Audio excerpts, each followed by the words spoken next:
Listo, buenos días a todos. Vamos a dar un minutito en lo que termina de conectarse la gente. Bienvenidos a todos, muchas gracias.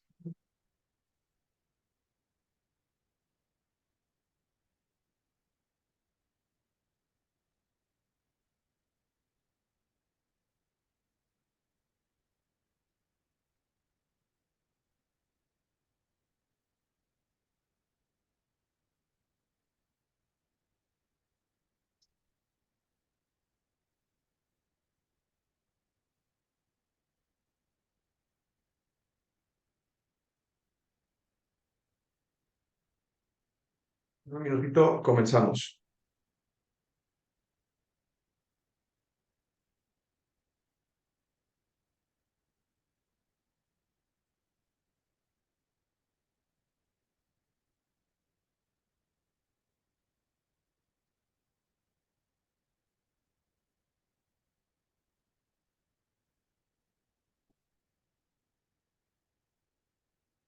Listo, pues si quieren empezamos de una vez en lo que se van conectando las personas. Pues muchas gracias a los que ya se encuentran conectados.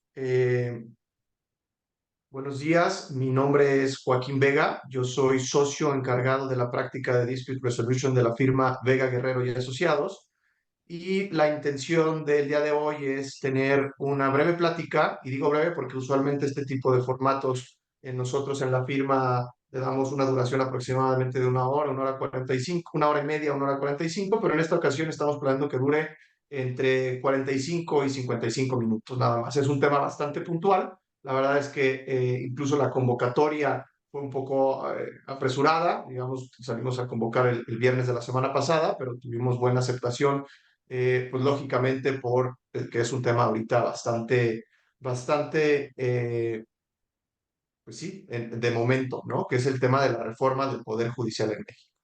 La verdad es que lo que vamos a tratar de hacer deliberadamente es no emitir juicios de valor respecto a la necesidad o qué tan apropiado no es tanto las formas y como el fondo de la propia reforma, que bueno, pues eso ya quedará a cada uno de ustedes, pero nos debemos enfocar un poco más en el contenido propiamente de esta reforma, porque lo que hemos visto es que hay muchas opiniones al respecto, pero por lo menos en nuestra experiencia hemos encontrado poca oportunidad, tanto de nuestros compañeros abogados como de los demás empresarios, de realmente ver en qué consiste la reforma. Claro que encontraremos retos y tampoco se trata de dar un paso atrás y no reconocerlos. Encontraremos retos en esta reforma, encontraremos situaciones que podrían llegar a preocupar a algunos, tanto juristas, abogados como empresarios, pero la intención de este webinar, de esta plática, es entender de qué va, cómo es la situación actual del tema del paro, porque no sabemos a la fecha qué tanto va a durar, en serio si es un año, 6 meses o 2 semanas nada más, ¿no? Y bueno, presentar una alternativa viable para temas de carácter civil y mercantil. Habrá, y hay algunos otros temas, pero algunos que tristemente en esta parte no podremos sustituir, que es para lo que hemos invitado al licenciado Guillermo Madrigal. Ahorita me permitiré también cuando lo presente y le dé el uso de la voz explicar un poco su semblanza, pero que es el tema del arbitraje comercial, ¿no? Entonces, pues muchas gracias a todos. La primera etapa la va a llevar Raúl explicándome eso. Yo hago una transición, yo haré una transición donde planteo la alternativa del arbitraje como una posible solución a algunos de los conflictos y de los problemas de esta reforma. Y después ya el licenciado Madrigal empezará a comentarnos una propuesta específica que es del Centro de Mediación y Arbitraje de la Canaco de la Ciudad de México. Entonces, pues muchas gracias a todos. Si tienen dudas, por favor, irlas escribiendo y con gusto las vamos discutiendo. Adelante, Raúl. Perfecto, muchas gracias. Pues primero que nada me gustaría presentarme, soy Raúl Alba, como lo menciona Joaquín, soy asociado del área de resolución de controversias de la firma Vega Guerrero y pues el día de hoy, como les adelantaba Joaquín, les voy a hablar sobre la reforma judicial. Como él mencionaba, no voy aquí a centrarme en posturas políticas ni hacer juicios de valores, simplemente les voy a explicar un poco de qué va la reforma, en qué consiste esta reforma, por qué está causando tanto revuelo, qué es lo que se pretende modificar constitucionalmente, qué implicaciones podrían tener estas modificaciones y justamente abordar un poco el tema del paro judicial. ¿Quiénes están ahorita en paro? ¿Por qué están en paro? Y también qué implicaciones tienen estos, ¿no? Entonces, ahorita la plática que les voy a dar, como mencionaba Joaquín, pues es muy breve, digo, es para darles un poco de antecedente justo de lo que está pasando, me imagino que ya muchos saben, y esto es con el objetivo de poder señalar a lo mejor ciertas preocupaciones que hay para poder abordar el tema del arbitraje como una solución a todo este caos que está generando este tema de la reforma al Poder Judicial. Entonces, para iniciar, me gustaría darles un breve antecedente del tema de la reforma judicial. Inicialmente, la reforma fue propuesta por el presidente López Obrador en febrero del 2024. Sin embargo, en ese momento, Morena no tenía la mayoría necesaria para que fuera aprobada, por lo que se reservó su estudio y discusión en las cámaras. Derivado de las elecciones de junio de este año, pues sabemos que hubo movimientos ahí en los cuales, pues las coaliciones en donde Morena es parte, pues ya tienen la mayoría en la Cámara de Diputados y pues ahorita ahí hay un debate en el tema de la Cámara de Senadores y claramente tienen mayoría en las legislaturas locales. Entonces, en ese contexto, justamente ahorita que empezó la legislatura en 1 de septiembre, pues se trajo a colación otra vez la reforma judicial que ya había sido propuesta desde febrero del 2024. Como sabemos, pues primero se realiza un dictamen, un estudio al dictamen de la reforma judicial y ese dictamen es aprobado por la Cámara de Origen. En este caso, la Cámara de Origen es la Cámara de Diputados, la cual votó dicho dictamen y propuesta a principios de esta semana. Como sabemos, pues aprobaron en lo general la reforma constitucional y ahora pasará a la Cámara Revisora, que es la Cámara de Senadores, para que vote de igual manera ese dictamen y la propuesta de reforma. Y pues bueno, ahorita estamos pendientes en ese tema. Estamos a la espera de que se vote en la Cámara de Senadores para saber si se va a aprobar o no. En caso de que se apruebe, pues bueno, se mandaría el proyecto a las legislaturas para que también lo voten. Sabemos que Morena también tiene ahí la mayoría, entonces sin problema lo aprobarían. Y en caso de que se apruebe, pues bueno, se regresaría al Ejecutivo para que sancione la aprobación y haga su debida publicación en el Diario Oficial de la Federación. Y bueno, dando ese contexto, me gustaría primero mencionar cuáles son unos puntos claves o los principales puntos que ataca esta reforma constitucional. Básicamente lo que se está pretendiendo reformar son los artículos 17, 20 constitucional y del 94 al 105 constitucional. Eh, lo que se pretende reformar en principio es la manera en la que se verán electos los ministros de la Suprema Corte de Justicia y los magistrados y jueces federales. Como saben, pues hay magistrados y jueces federales y hay magistrados y jueces locales.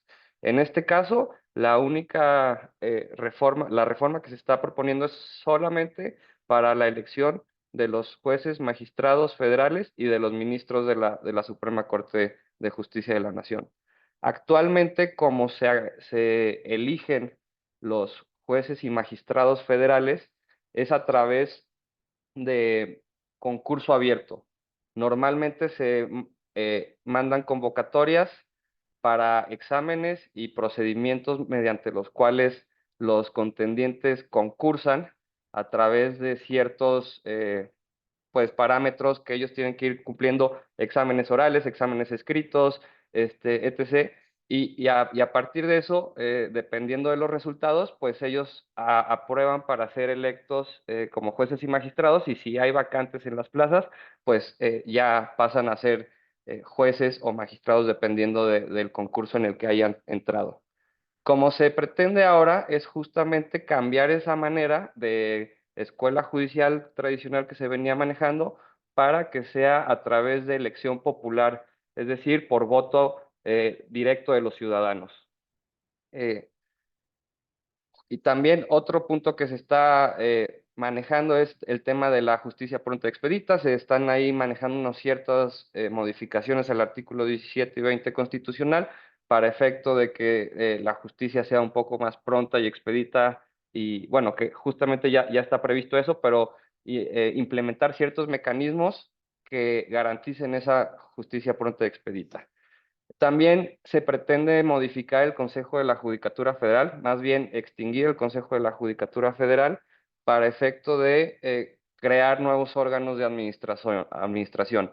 Se intenta rediseñar este órgano de administración a través de la creación de dos órganos nuevos, un órgano administrativo y un órgano disciplinario. Anteriormente, el Consejo de la Judicatura Federal tenía a cargo esas dos funciones y ahora lo que se pretende es dividir la parte administrativa con la parte disciplinaria. Em, y bueno, siguiendo en esa línea, me gustaría también mencionar, se pretende cambiar la estructura de la Suprema Corte de Justicia. Actualmente, como está constituida la Suprema Corte de Justicia, es a través de 11 ministros.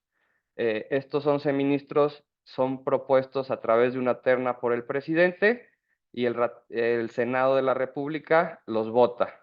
Tiene que votarlos por las dos terceras partes. En caso de que no haya consenso en el Senado, el presidente de la República es quien aprueba la elección de estos ministros. El mandato de los ministros es de 15 años. También se pretende modificar eso. Se pretende modificar el número de ministros de 11 a 9 y justamente reducir el mandato de 15 a 13 años. También se pretende eliminar las salas que actualmente, la primera y la segunda sala de la Corte, simplemente dejar el pleno de la Corte y que todas las sesiones de la Corte sean públicas.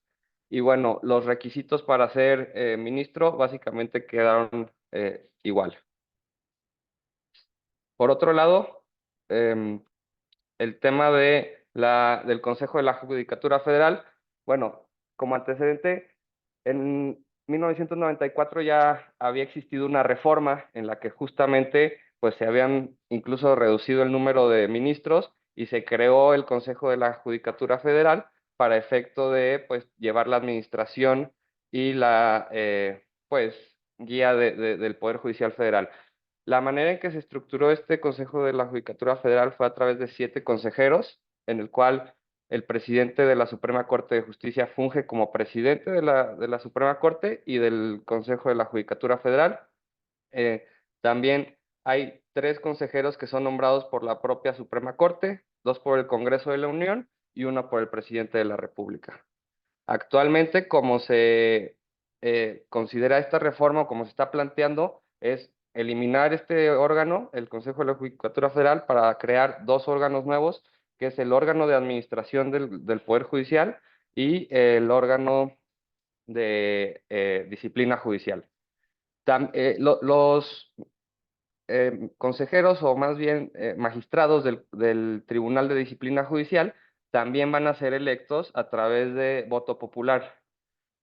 Tanto los magistrados federales como jueces federales y magistrados de este Tribunal de Disciplina Judicial van a ser propuestos por, dependiendo del circuito. Eh, do- dos, Dos por cada circuito. El Senado propone 2 por cada circuito, el presidente 2 por cada circuito y el Poder Judicial 2 por cada circuito. Mandan esa terna al Senado de la República y el Senado de la República revisa si cumplen con los requisitos que en su caso se van a establecer y aprueba la lista que se va a votar. Manda esa lista al Instituto Nacional de Elecciones y el Instituto Nacional de Elecciones será quien se encargue de realizar las elecciones para que los ciudadanos voten a los jueces y magistrados. Cada ciudadano va a votar a jueces y magistrados que dependan de su circuito. Es decir, si tú estás en Ciudad de México, pues vas a votar a los jueces y magistrados del primer circuito. Si estás en Aguascalientes, vas a votar a los jueces y magistrados del 30º circuito y así en todos los circuitos. A diferencia de los ministros, que sí, los ministros van a ser votados por la República en general, los ministros igualmente son propuestos por ternas, perdón, por postulaciones. El presidente de la República postula 10, el legislativo postula 5 por cada cámara y la Suprema Corte de Justicia postulará a 10 también por cada cámara. Esos postulaciones de igual manera se pasan a la Cámara de Senadores. La Cámara de Senadores revisa que cumpla con los requisitos y de igual manera mandará la lista que se votará al Instituto Nacional de Elecciones. Entonces, todo esto está causando un gran revuelo en todas partes porque se comenta o la postura que se está pues compartiendo más es se está poniendo en riesgo la división de poderes, ¿no? Lo que algunos comentan es que con esta manera de elección de jueces, magistrados y ministros, pues se puede poner en tela de juicio su independencia judicial. Es decir, al parecer con esta reforma judicial, pues estarían de cierta manera influidos o supeditados su elección al legislativo y al ejecutivo. Entonces, pues hay quienes están opinando que puede haber ahí un problema con el tema de la independencia judicial y pues también hay una cierta preocupación con la preparación que pueden tener estos jueces y magistrados que sean electos. Anteriormente había un precepto en el que se estipulaba que para ministros, jueces y magistrados, pues se iba a dar preferencia a quien ya tuviera experiencia o llevara cierto tiempo realizando la actividad jurisdiccional. Justamente en esta reforma, pues también se elimina ese precepto, es decir, ya no hay una preferencia para quien haya tenido experiencia o haya desempeñado un cargo similar anteriormente. Entonces, pues justamente esto es lo que ha causado un poco de preocupación. Eh, También se pretende reformar la vigencia del encargo de los jueces y magistrados federales. Normalmente, como se venía manejando ahora, es una vez que se designaba un juez o magistrado federal, pues era vitalicio, es decir, no tenía propiamente un plazo para su encargo. Ahora lo que se pretende, como va a ser por voto popular, es que ese encargo dure 9 años con opción a reelegirse. La verdad, la reforma no habla de si se puede reelegir una o dos veces, entonces se entendería que mientras sea electo o ratificado en su encargo, pues puede ser reelecto las veces que sea necesario. Mm, mm, mm.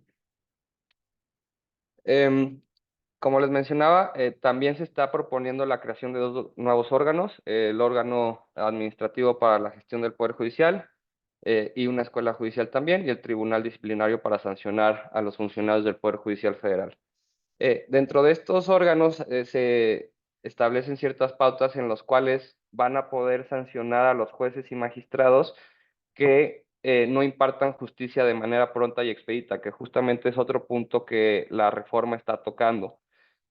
Hay ciertos parámetros que se cambiaron en el artículo 17 y 20 constitucional. Por ejemplo, en el 17 constitucional menciona que se tiene que emitir una sentencia en materia tributaria atendiendo a la cuantía de los negocios dentro de los 6 meses contados a partir desde que el órgano jurisdiccional tuvo conocimiento del asunto.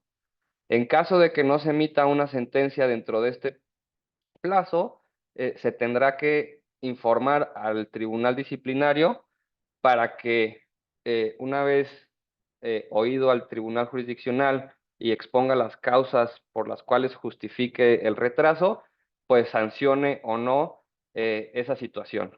Es decir, al parecer aquí están hablando de una reforma en la cual pues obligan a impartir una justicia pronta y expedita, pero en realidad lo que yo he podido advertir es que solamente lo menciona en materia tributaria, dependiendo de la cuantía, y claramente en procesos penales. Es decir, en materia laboral, materia mercantil y demás materias, pues no hay una directriz clara, por lo menos a nivel constitucional. Creo que tenemos que esperar también, en caso de que se apruebe reglamentación secundaria para ver en qué términos esto se llega a materializar.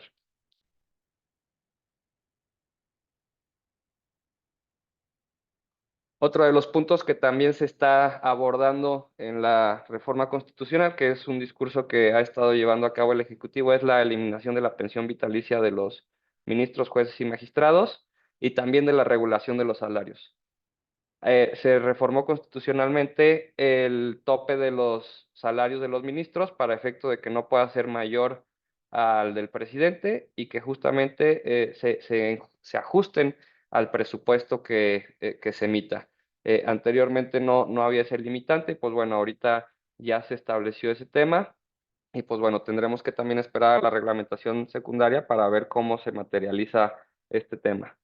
Como les comentaba, actualmente estamos esperando que la Cámara Revisora, en este caso la de senadores, haga la votación correspondiente de esta reforma constitucional planteada para efecto de que pueda avanzar. Por esa cuestión, ahorita, pues, con todas estas preocupaciones que he señalado y algunas cuantas más seguramente, es que el Poder Judicial Federal, como les mencionaba, solamente los jueces y magistrados federales decidieron a manera de protesta realizar un paro en el que suspendieron sus actividades para efecto de protestar en contra de la reforma judicial. Es decir, ellos no están de acuerdo en que se apruebe esta reforma ya que consideran que en caso de que se apruebe y se aplique, pues bueno, pondrían en riesgo, uno, la separación de poderes y dos, no habría jueces y magistrados suficientemente capacitados para la impartición de justicia. Lo que comentan es que la ciudadanía, pues, es difícil que esté lo suficientemente informada para elegir de manera correcta y acertada pues a un juez y magistrado que pueda impartir justicia en materia administrativa, penal, laboral, etc. Entonces, esas son las preocupaciones que ahorita el Poder Judicial Federal está protestando con este paro de actividades. Y bueno, la implicación que tiene esto es que los juicios en materia de amparo en todas las materias están prácticamente ahorita suspendidos. Los procedimientos mercantiles federales y demás procedimientos federales también se encuentran suspendidos. Y no solo se encuentran suspendidos los juicios que eh, se promueven a partir de ahora, sino que también juicios anteriores están suspendidos. Es decir, si tenemos un juicio mercantil en el que se dictó sentencia definitiva y queremos promover un amparo directo, pues bueno, sí podemos promover el amparo directo, pero ese amparo directo pues no se va a resolver hasta que regresen a reanudar sus actividades. Entonces, pues sí hay algunos asuntos que siguen avanzando, pero básicamente pues ahorita la justicia está truncada de tal manera que no se va a poder resolver ningún tema hasta que se regresen a las actividades. La verdad es que no sabemos cuánto tiempo va a durar este paro, ya que como lo han manifestado es de manera indefinida. Entonces, pues lo que causa esto a los litigantes y a los ciudadanos en general es una incertidumbre terrible porque no sabemos cuándo vamos a poder ocurrir ante las instancias federales a hacer valer nuestros derechos, ¿no? Incluso promover amparos en contra de alguna violación, en contra de una autoridad, etc. No obstante lo anterior, hay una circular que se publicó por parte del Consejo de la Judicatura Federal, en la cual, de igual manera que en los periodos vacacionales, establece que sí se le dará trámite a ciertos asuntos que resulten ser urgentes y dan una serie de pautas y lineamientos para establecer en qué casos un asunto se considera de extrema urgencia y cuándo no. Cuando hay violaciones flagrantes de derechos humanos, cuando son en materia civil temas de medidas cautelares, temas familiares, alimentos, etc. Y una serie de cuestiones ahí que van enlistando y dando los lineamientos para saber si es de materia urgente o no. La verdad es que son los menos y son cuestiones excepcionales, pero lo que quiero llegar con esto es que, pues independientemente de este paro judicial, hay ciertos casos en los que no se puede esperar la impartición de justicia, ¿no? Y creo que los juzgadores en general conocen esto y por eso está emitida esta circular en la que, bueno, independientemente de la protesta que están haciendo, no dejan sus actividades al 100%. Sí hay algunos juzgados que están de guardia y en turno y dándole trámite a estos asuntos urgentes y bueno, por ahí podemos todavía tramitar algunos asuntos, aunque no todos.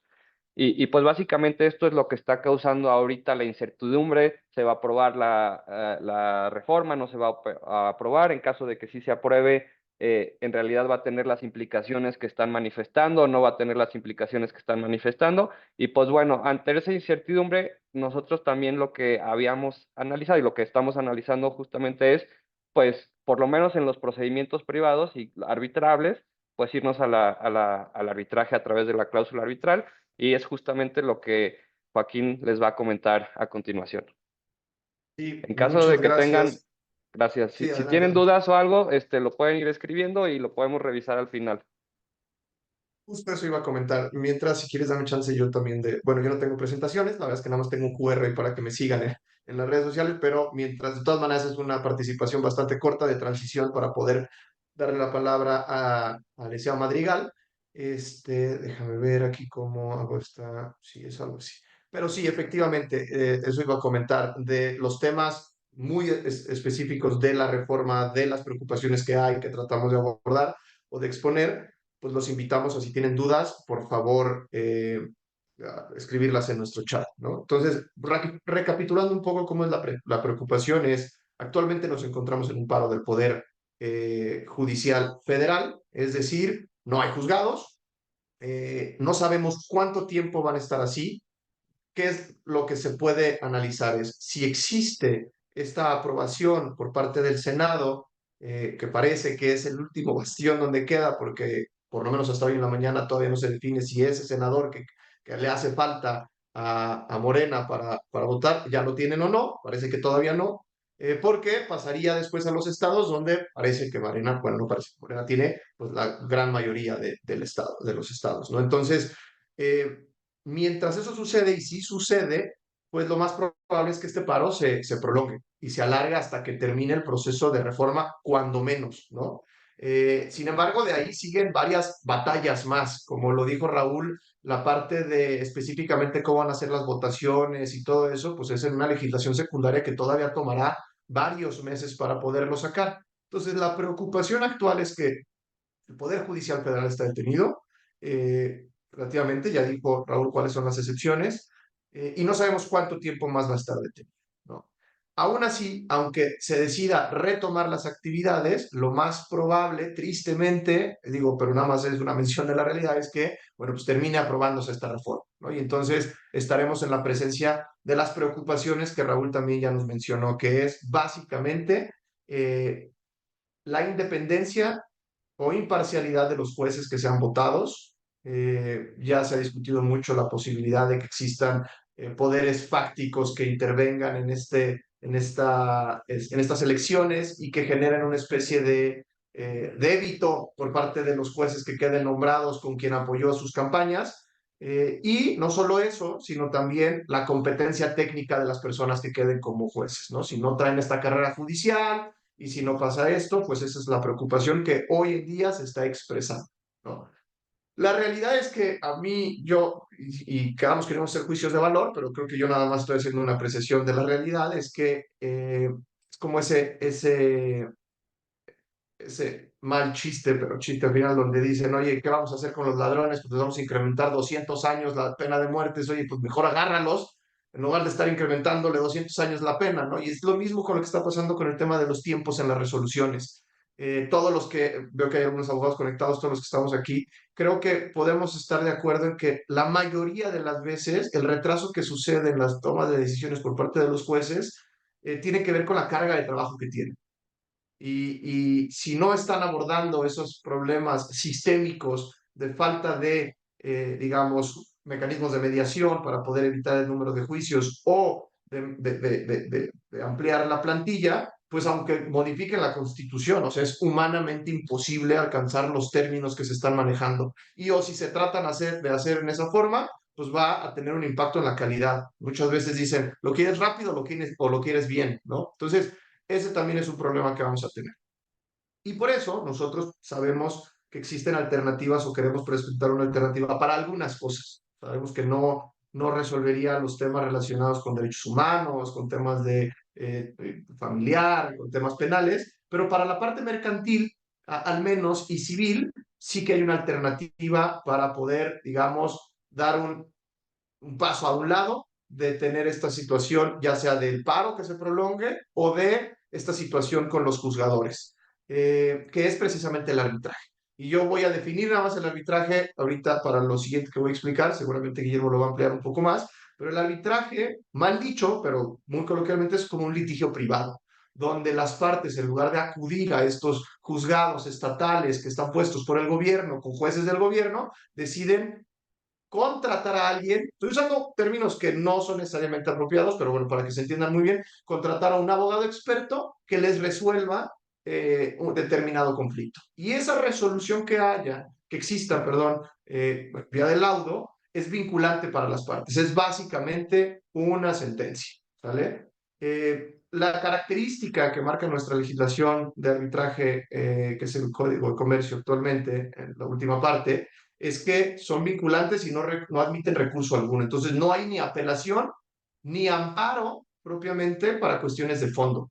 Obviamente, sí se deben de respetar derechos procesales y debido proceso, y sobre eso, pues podrá el Poder Judicial aplicar medidas de vigilancia que se hayan cumplido, pero nunca revisando de fondo si tuvo o no razón el árbitro, etcétera. Y eso pues nos mete, digamos, a los que acudimos a estos mecanismos, a una burbuja cuya calidad depende de nosotros al menos, ¿no? El tema es eso. Sí, habrá muchos detractores a lo mejor de mecanismos de solución de controversia como el arbitraje, que digan, pues es que ahí también hay cabida de corrupción, etcétera. Francamente, así como en el Poder Judicial lo vemos que está viendo, pero creo que nos mete en una situación mucho más controlable. Es una burbuja donde por lo menos un número reducido de personas controla la situación para poder evitar este tipo de situaciones, ¿no? Entonces, yo desafortunadamente mi cerebro lo que está haciendo es un vínculo con esta conferencia con la que estaban haciendo nuestros compañeros de despacho en la firma en el 2020 con el tema de la reforma, pero perdón, con el tema de la pandemia, ¿no? Donde de pronto se manda esta suspensión de labores y todos los empleadores empiezan a decir, oye, ¿qué hago? Entonces, ¿los puedo mandar a su casa a los trabajadores? ¿Les puedo dejar de pagar? Y entonces, pues tuvieron que salir nuestros compañeros laboralistas a decir, no, o sea, tú solo no puedes nada más dejar de pagar.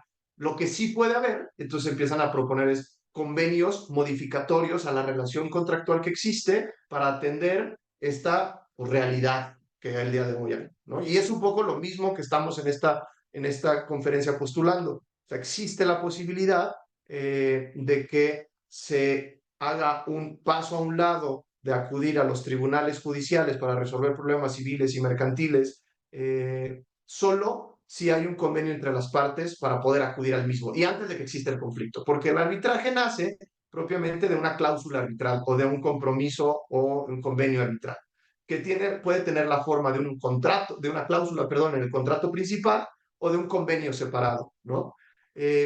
Seguramente la mayoría de sus contratos pues ya traen esta cláusula de jurisdicción donde puede decir acudiremos a los tribunales estatales o acudiremos a los tribunales federales, bueno, o cuando hay competencia concurrente como en la vía mercantil, pues se puede acudir a uno u otro. La alternativa que nosotros estamos planteando en este webinar es que se haga un análisis por parte de las empresas para revisar cuáles son una especie de ley de Pareto, cuáles son los contratos más relevantes en su actividad comercial, revisar si son arbitrables y de buena fe, digamos, atendiendo a la realidad, se busca la contraparte y se trata de firmar un convenio modificatorio para agregar una cláusula arbitral a este contrato. Y entonces que ambas partes estén cómodas en que a pesar de ya sea el paro que existe hoy o las problemáticas que se presenten derivado de la reforma, pues puedan acudir a estos otros mecanismos que existen, tienen muchos años, precisamente por eso está acá el licenciado Madrigal para platicarnos de eso,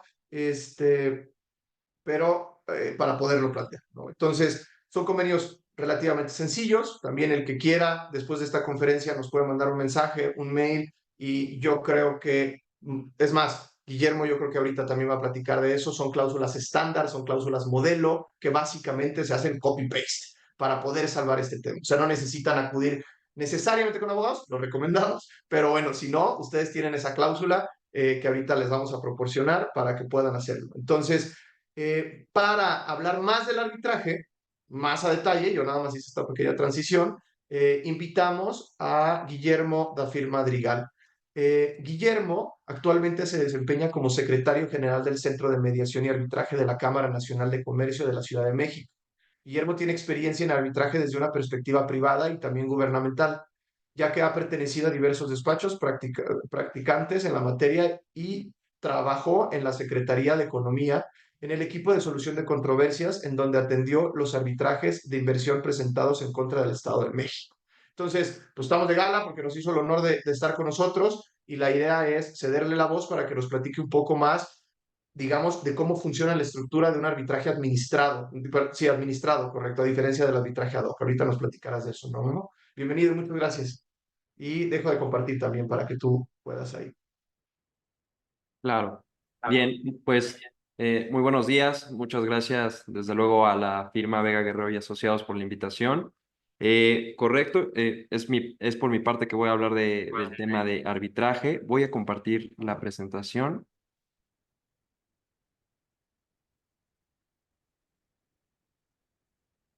Este, ¿Ya se ve? ¿No, verdad? Todavía no lo vemos, no. Me Ya parece que ya. está empezando a cargar, sí, sí. Listo. Nada Listo. más no lo vemos como presentación, ¿eh? Lo vemos como, o sea, ¿Y vemos ahora? todo ya, listo. Perfecto. Bien. Pues bien, como mencionó Joaquín, mi nombre es Guillermo Madrigal. Actualmente me desempeño como secretario general del Centro de Mediación y Arbitraje de la Cámara Nacional de Comercio de la Ciudad de México. Estos son los temas que planeo veamos en este poco tiempo que tenemos, pero creo que serán suficientes para poder abordarlos. Bueno, ¿qué es el Centro de Mediación y Arbitraje de la Cámara Nacional de Comercio de la Ciudad de México? Pues bien, es un centro que pertenece a la Cámara y su misión, como la de la Cámara, es ayudar a los empresarios a solucionar sus problemas, ¿no? Desde legales a comerciales. En el tema legal, para ello está el centro, el cual ofrece los servicios de asesoría, de mecanismos de solución de controversias. La asesoría es de manera gratuita y les debo de comentar que no solamente se hace para afiliados de la Cámara, sino también es para público en general. Y otro de los servicios que ofrece el centro, desde luego, es la administración de los procedimientos de arbitraje y mediación a través de sus tres reglamentos: el reglamento de mediación, el reglamento de arbitraje y el reglamento de arbitraje de baja cuantía o acelerado. ¿Qué son los mecanismos alternativos de solución de controversias? Joaquín ya lo explicaba, ¿no? Son medios, procedimientos, en su mayoría no adversariales, esto por lo menos hablando de negociación, mediación y conciliación, exceptuando un poco el arbitraje, que ya refería el licenciado Joaquín Vega. Es en una manera de describirlo, es un equiparable al litigio, ¿no? ¿Alternativos a qué? Pues a la justicia que brinda el Estado, a los tribunales judiciales que brinda el Estado, esta justicia que en algunas ocasiones se caracteriza por ser procedimientos rígidos, pocos flexibles, en los que al menos lo que tenemos ahora, según la experiencia, no contamos con expertos, ¿no? En materias puntuales que lo pueden requerir en determinadas controversias o contractuales o contratos, ¿no? Y pues desde luego se hace alusión a la solución de controversias que pueden ser jurídicas, contractuales o extracontractuales. Las materias en las que se enfocan son todas estas. En el caso del centro, solamente mercantil y civil. Es decir, hoy en día, desde luego, tenemos mecanismos alternativos y leyes específicas que los prevén, pero digamos que las materias que prevé el centro darles trámite son solamente en materia mercantil y civil. ¿Por qué tener un centro de mediación y por qué acudir al arbitraje? ¿Sabían ustedes que el 24.5% de los problemas internos de una empresa que causan sus cierres son contables y legales? Y aunado a esto, aunado a estos problemas que ya de por sí presentan dificultades para las empresas, enfrentarlos todavía en tribunales judiciales es otro problema, por lo que ya refería hace un momento. Nos enfrentamos con procedimientos rígidos, formales. Los jueces muchas veces no son expertos en la materia, tienen cargas de trabajo superiores a las que pueda tener el centro y eso hace que los procedimientos sean lentos y en algunos casos, desde luego no en todos, podemos encontrar algunos temas o situaciones de corrupción. En comparación con los más, bueno, encontramos que son procedimientos flexibles. Quienes conocen, mediadores o árbitros, son expertos en la materia, además de calificarse también porque son procedimientos rápidos y que resultan un traje a la medida. Sobre este tema del traje a la medida, se menciona esto porque son las partes, junto con el árbitro o el mediador, quienes diseñarán las etapas procesales de su procedimiento si es que no están definidas en su acuerdo o el reglamento. Ahora bien, ¿qué es la mediación? Es un procedimiento de solución de controversias en el que los usuarios, llamo su atención a la palabra usuarios, por lo que ya les mencionaba hace un momento, la asesoría y los servicios que brinda el centro es para público en general, no solamente afiliados a la Cámara, que con ayuda de un mediador llegarán a un arreglo amigable respecto del conflicto que ha surgido entre ellos. Un ejemplo muy ilustrativo que me gusta poner a mí, digamos que la mediación es una suerte de conversación, ¿no? Que se tiene. Digamos que en tu grupo de amigos hay una disputa, se dejan de ver porque dos de ellos se pelearon y tú, en tus funciones de mediador, avienes al diálogo entre ellos dos para que su relación de amistad pueda seguir saliendo a flote y ustedes puedan seguir conviviendo de la misma manera que lo venían haciendo. ¿Cómo se ve un procedimiento de mediación bajo las reglas de mediación del Centro de Mediación y Arbitraje de la Cámara de Canaco? Bueno, pues la parte interesada enviará una invitación a través de nosotros, que nos encargaremos de notificar la invitación a su contraparte, y ésta aceptará o rechazará. Si rechaza, es el fin de la mediación, no se da inicio al procedimiento. Y en caso de aceptar, nosotros convocamos a una videollamada, esto para efectos de determinar ciertos datos de contacto, de dónde viene, digamos, o surge esta mediación, el contrato o la disputa, conocer si las partes han o tienen una propuesta para nombrar mediador o mediadores, según las reglas del centro, se prevé hasta 3, y bueno, a partir de que haya el nombramiento de este mediador o mediadores, son ellos quienes se encargarán de reunirse con las partes, establecer las etapas procesales que mencionaba hace un momento y de llegarse a un acuerdo, pues elaborarlo, ¿no? Elaborar el acuerdo de transacción. Es importante aquí mencionarles que el reglamento de mediación de Canaco tiene un ámbito de aplicación muy amplio, en el sentido de que ustedes podrían acudir al reglamento de mediación de Canaco sin necesidad que existiera una cláusula prevista en su contrato. Esto de acuerdo con el artículo 1 del propio reglamento, que con gusto pueden consultar en nuestra página, y si no, a través del licenciado Joaquín Vega, puedo hacerles llegar estos reglamentos. No obstante que no sea necesario, como lo pueda prever nuestro reglamento, el centro tiene una propuesta de cláusula modelo para que ustedes puedan insertar en sus contratos, que dice: cuando en el caso de una controversia que se derive del presente contrato o se relacione con él, las partes deseen llegar a una transacción amistosa de esa controversia mediante la mediación, esta tendrá lugar de conformidad con el reglamento de mediación de la Cámara Nacional de Comercio de la Ciudad de México, vigente al momento del inicio de la mediación. Esto sería todo en cuanto a la mediación. Ahora hablaremos del arbitraje. Ya les adelantaba el licenciado Joaquín Vega que es un equiparable a un litigio, sin embargo, pues no tiene esa rigidez que puede presentar el litigio en sede judicial. Es un procedimiento donde las partes presentan posiciones a este tercero llamado árbitro o tribunal arbitral, en caso de que sean tres, quienes emitirán su laudo respecto a las posiciones que les sean presentadas, ¿no? El licenciado Joaquín hacía mención que hay una distinción entre arbitraje institucional y arbitraje ad hoc. El arbitraje institucional es aquel que es administrado por una institución, como es el Centro de Mediación y Arbitraje de Canaco. El arbitraje ad hoc suele ser un arbitraje, bueno, no suele ser, es un arbitraje en donde las partes pactan sus propias reglas, diseñan desde el inicio a fin el proceso arbitral y no interviene o no suele intervenir una institución arbitral. El arbitraje, tienen que saberlo, es de carácter consensual. Los efectos de esta cláusula arbitral es excluir la competencia de tribunales judiciales para conocer del fondo del asunto.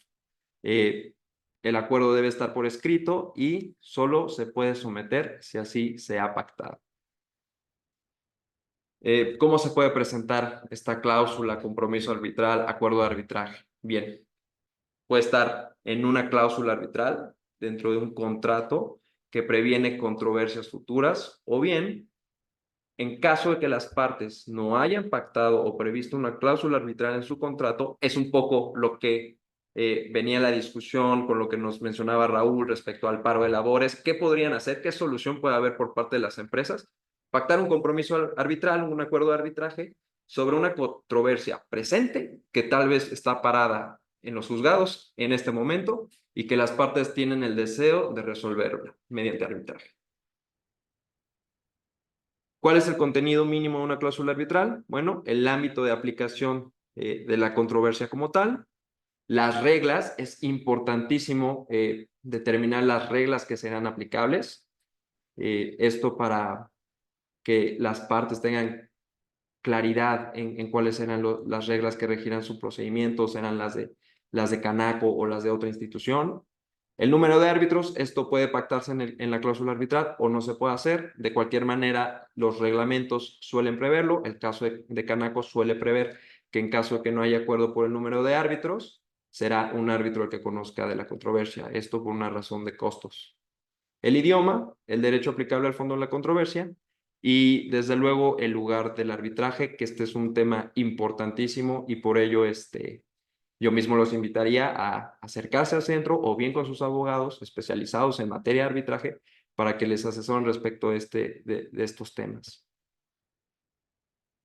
Esta es la propuesta de la cláusula modelo de Canaco.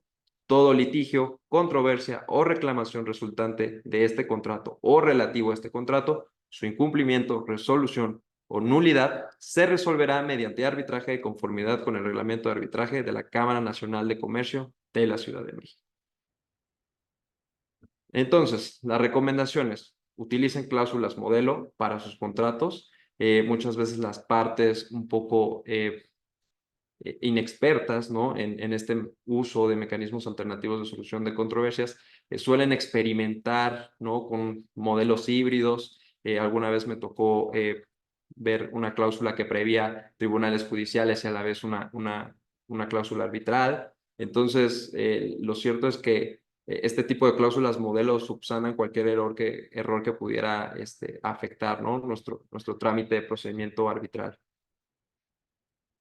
Y bueno, me gustaría comentar un poco más acerca de las características del arbitraje. Se caracteriza por ser un procedimiento flexible en el sentido que no hay tal la rigidez de un procedimiento judicial. Aquí las partes, si bien pueden pedirle al árbitro y a su contraparte algún tiempo adicional, es usual que lo hagan para la presentación de escritos o pruebas. La rapidez se caracteriza por el otro principio o característica del arbitraje en cuanto a la inmediatez, es decir, el tribunal está para ahí y para las partes, al igual que el centro.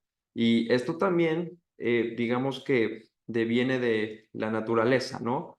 Que tiene este tipo de mecanismos privados, que no tiene la propia carga que puede presentar un juzgado o un tribunal judicial.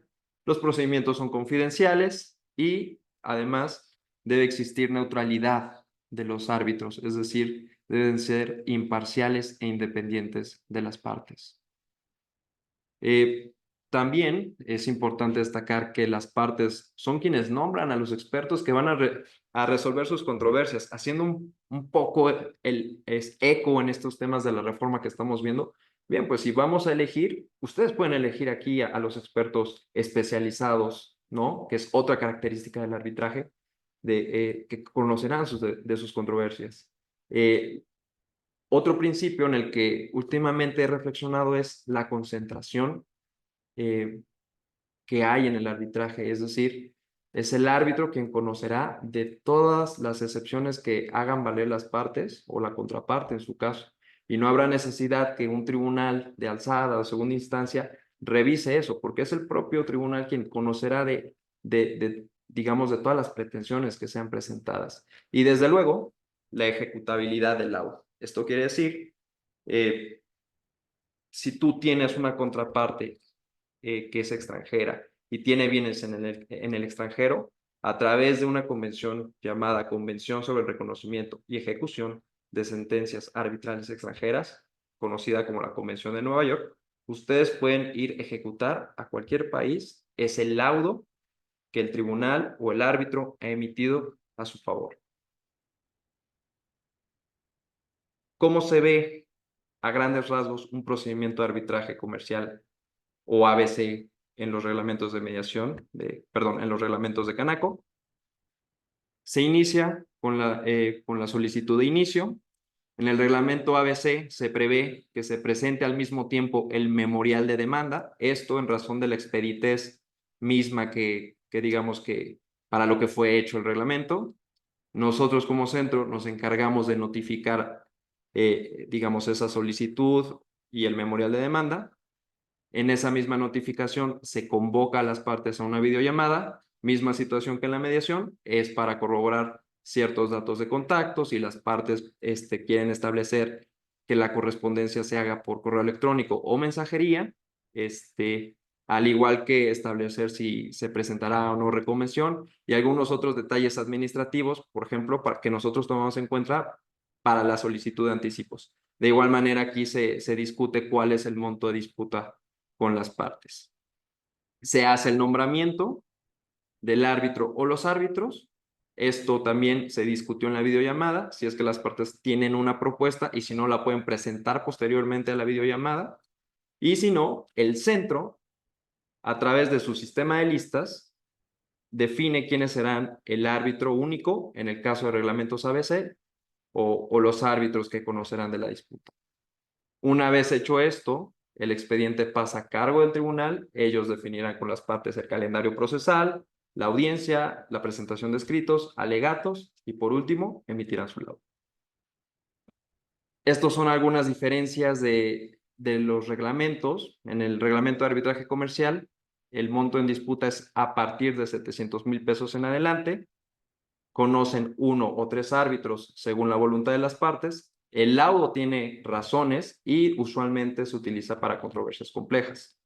En el reglamento de arbitraje ABC, siempre será un árbitro único quien conozca. La audiencia puede ser virtual y el árbitro puede hacer invitación a las partes a no tener audiencia. Estos pueden estar representados o no por abogados. Mi recomendación es que estén representados, porque al final del día es una cuestión contractual, ¿no? Jurídica, de interpretación. Los árbitros suelen ser abogados, entonces mi recomendación es que estén asesorados por firmas especializadas. La duración es de 30 a 60 días y el laudo no debe contener razones. Usualmente hay cierto razonamiento que hacen los árbitros. Otra cuestión importante es mencionarles que en el arbitraje ABC, si ustedes se percataron, para el momento que el tribunal le es enviado el expediente, ya tiene la solicitud de inicio, el memorial de demanda y la contestación. Es decir, el árbitro único solamente llega a confirmar algunos datos de correspondencia con las partes, a revisar si ellos quieren tener una audiencia para hacer sus alegaciones orales y resolver. Estas son algunas de las materias que el centro conoce: franquicia, prestación de servicios, construcción, distribución, inmobiliario, entre otros.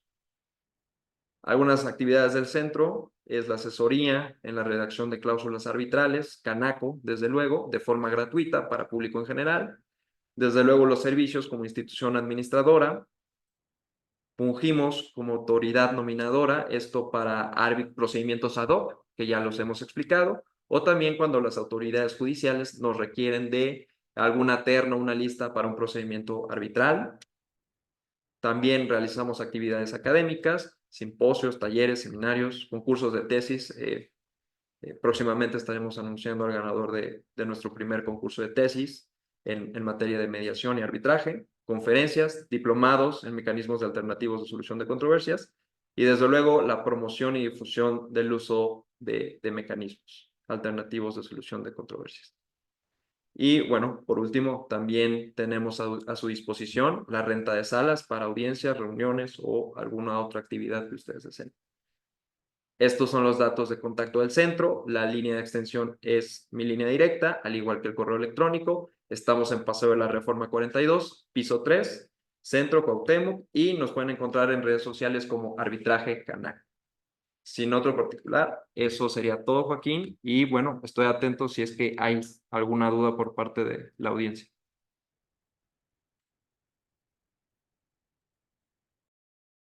Creo que no te escucho. Estaba en mute. Sí, estaba en mute. Típico que me pasa. Gracias, Memo. La verdad es que muy clara la presentación. Tenemos, de hecho, una pregunta en el chat.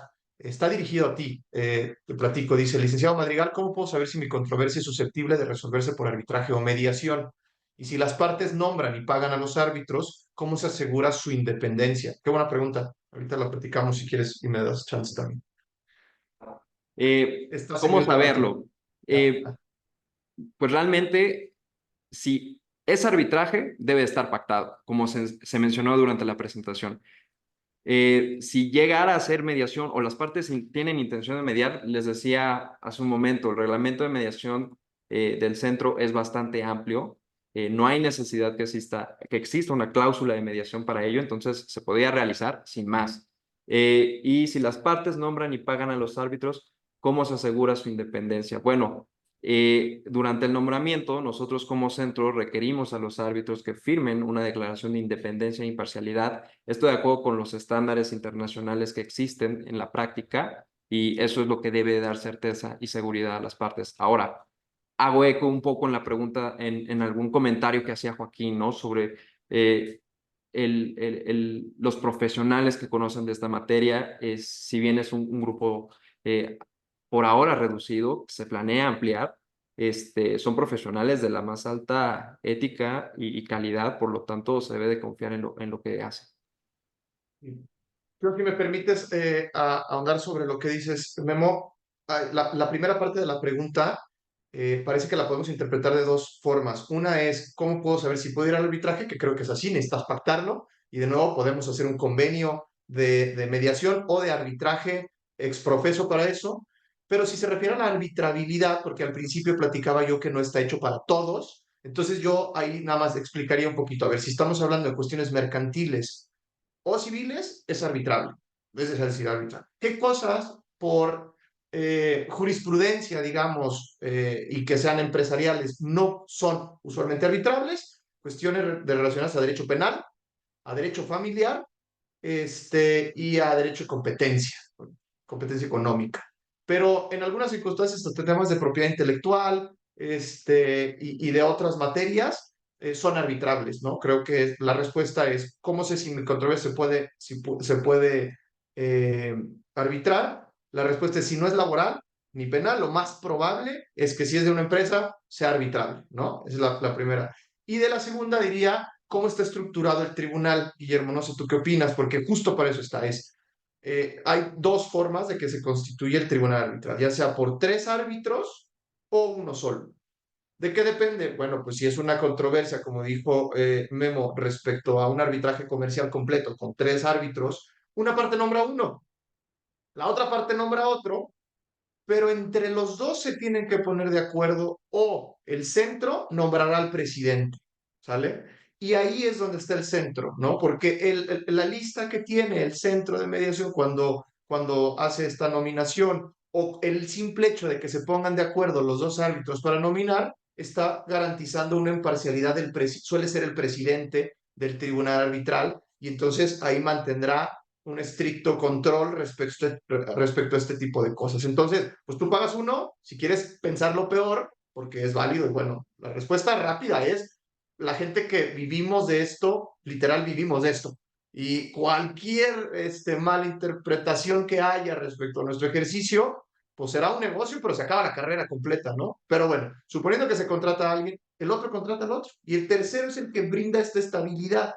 Un poco la idea de pagarle al árbitro, a un árbitro, es, y no se le paga, por cierto, perdón que esté haciendo como comentarios al azar, pero no es que la parte le pague a su árbitro. Ambas partes le pagan al tribunal arbitral, compuesto por los tres.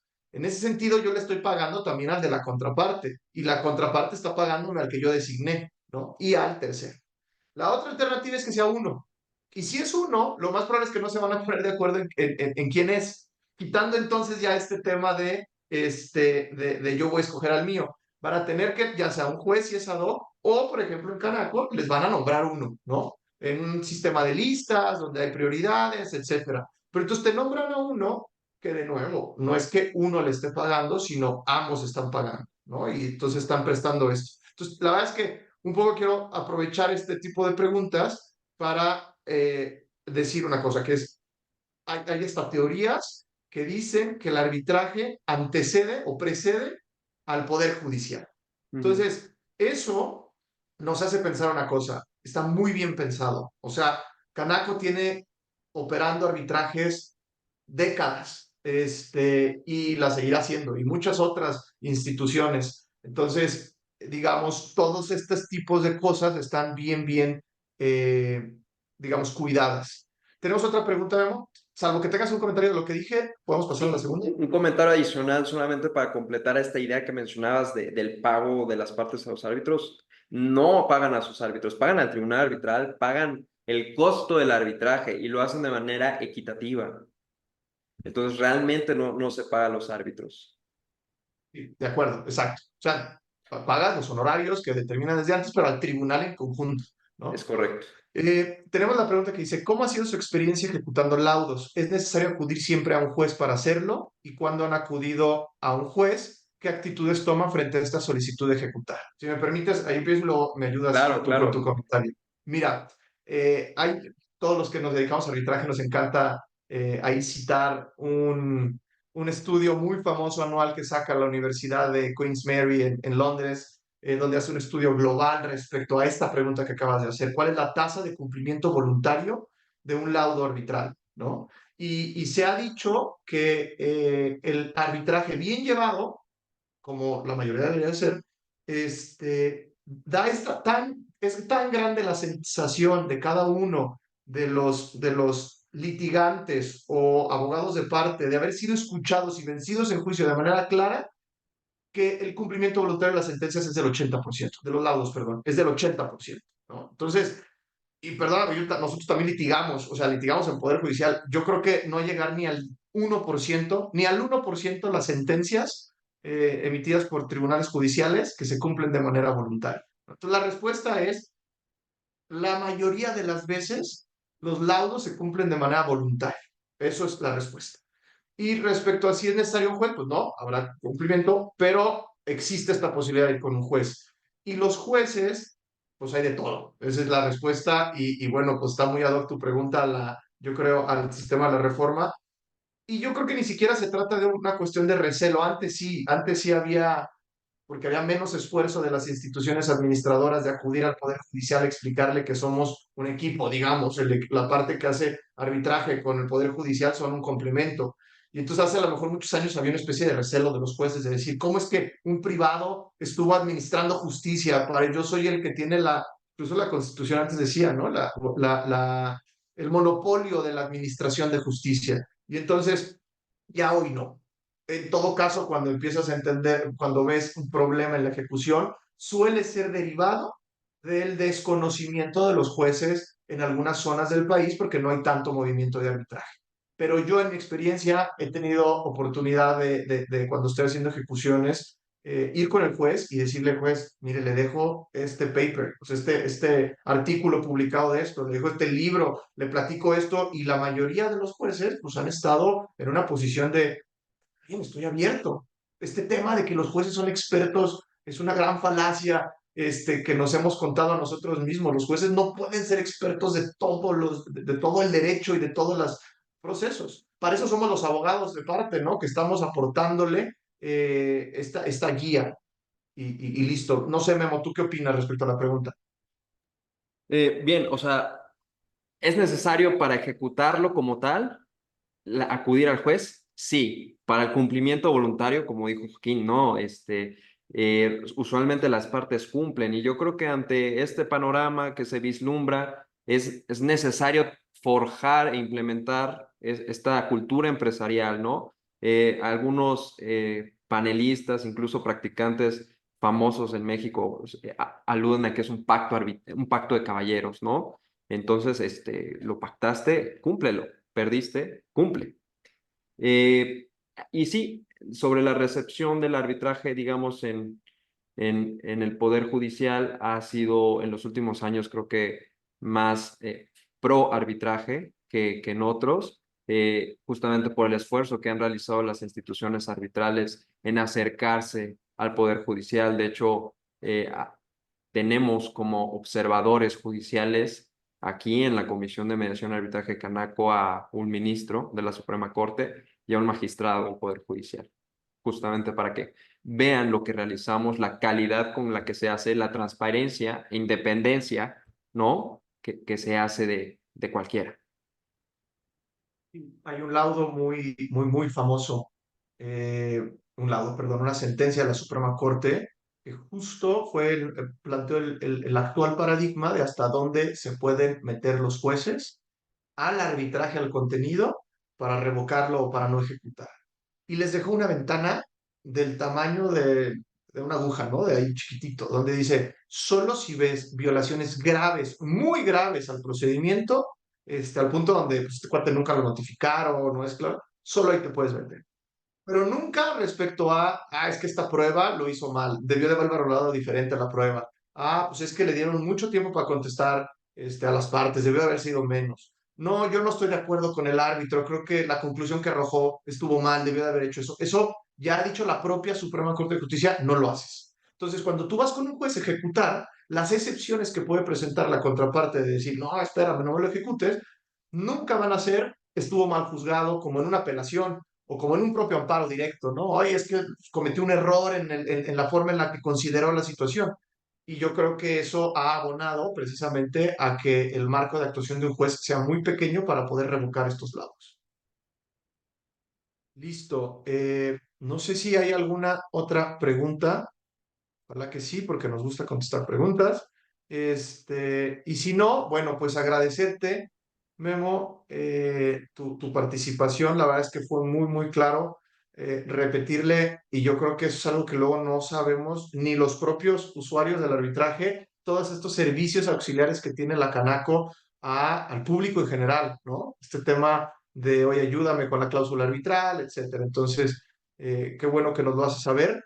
Y listo, agradecerte a ti. Raúl me escribió por privado que se le fue la luz justo donde estaba, justo cuando acabó, entonces ya no se conecta. Te agradezco mucho, les agradezco también a todos los presentes haber estado con nosotros el día de hoy. Y una última pregunta de Daniel Aguilera. ¿Los costos para una mediana empresa son factibles? Qué buena pregunta. ¿Tienes por ahí la calculadora? Podemos hacer un ejercicio muy rápido, Sí, Memo. sí, por supuesto. Y la respuesta de Daniel es sí. A Claro, lo y mejor si me sí, permites adelante, adelante. compartir, em, Sí, debes de poder. sí, los costos para una mediana empresa, desde luego, son factibles, Daniel, como lo mencioné en la presentación. Eh, el centro cuenta con un reglamento de arbitraje de baja cuantía. Y este reglamento de arbitraje, creo que me hizo falta hacer énfasis en eso, es aplicable a partir de menos, el reglamento establece hasta 100,000 pesos y hasta 700,000 pesos, pero yo me atrevería a decir que es de menos de 100,000 pesos hasta los 700,000 pesos digamos, su ámbito de aplicación de este reglamento de arbitraje de baja cuantía. Y, digamos, en un ejemplo de una disputa que entra perfecto en este reglamento, digamos que es una disputa por 500,000 pesos. La calculadora de costo, tú lo puedes poner en Google, calculador arbitraje Canaco, es la primera página que te aparece. Calcular costo. Recuerda que el arbitraje de baja cuantía ya viene por default con un árbitro único, el calculador lo hizo. Entonces, la cuota administrativa, es decir, la cuota que pagas al centro, será de 13,860. Los honorarios del árbitro único, perdón, aquí un detalle con nuestro calculador, viene al revés. El árbitro único jamás podría cobrar esto de honorarios. La razón es que es el que hace la mayor parte del trabajo, ¿no? Y quien tiene la responsabilidad de emitir el laudo. Entonces, el pago de honorarios de árbitro es de 13,860 pesos. La cuota administrativa es de 7,140 pesos. El subtotal, 21,200. IVA, 24,360 pesos. Las partes pagarían, porque recuerden que esto se divide a la mitad por las partes, digamos, involucradas en el arbitraje, pagarían esto por un procedimiento que duraría 30 días, 60 días, por lo mucho.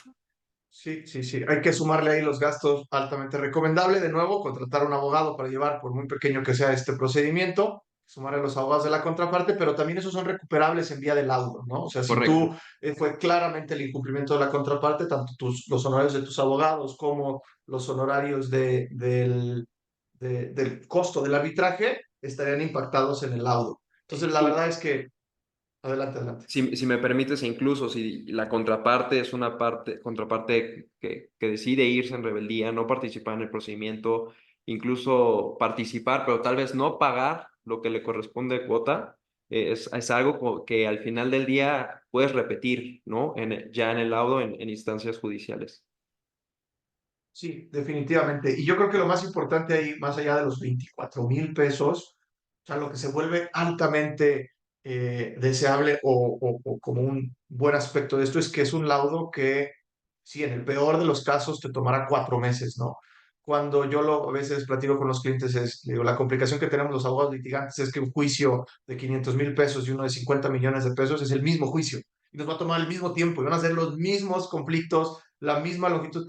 Y siempre se ha dicho en el mundo, pues deberían de agarrar y de hacer procedimientos más pequeños para problemas menores. Bueno, pues una solución que precisamente la Canaco y otras instituciones se están planteando con este arbitraje de baja cuantía. Y aparte, por alguna razón también, a pesar de ser procedimientos, digamos, contenciosos, donde no es, pongámonos de acuerdo, no es amigable, es básicamente confrontacionales, también por la propia sensación de civilidad, yo creo, permite muchas veces que las relaciones contractuales, comerciales, continúen. Y yo he visto que lo más natural es que digan, es que si yo demando a una empresa, se acaba todo. O sea, partimos relaciones cada quien por su lado y ya vamos a terminar. Y muchas veces no demandan por eso. En otras ocasiones yo he visto lo contrario. No hay una razón en específica, no la puedo identificar yo, pero un arbitraje siendo tan acelerado, tan transparente, permite que la relación contractual continúe, ¿no? Sí, es correcto. Incluso ya estando en el arbitraje pueden llegar las partes a un arreglo, ¿no? Y finalmente ese acuerdo que lleguen se sube a un laudo, ¿no? El árbitro se encargará de ello para que sea ejecutable, ¿no? Bueno, perfecto.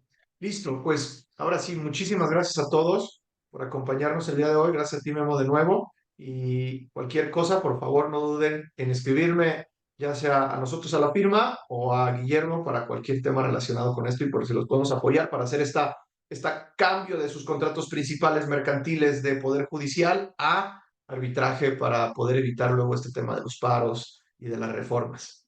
¿Vale? Gracias, nos vemos.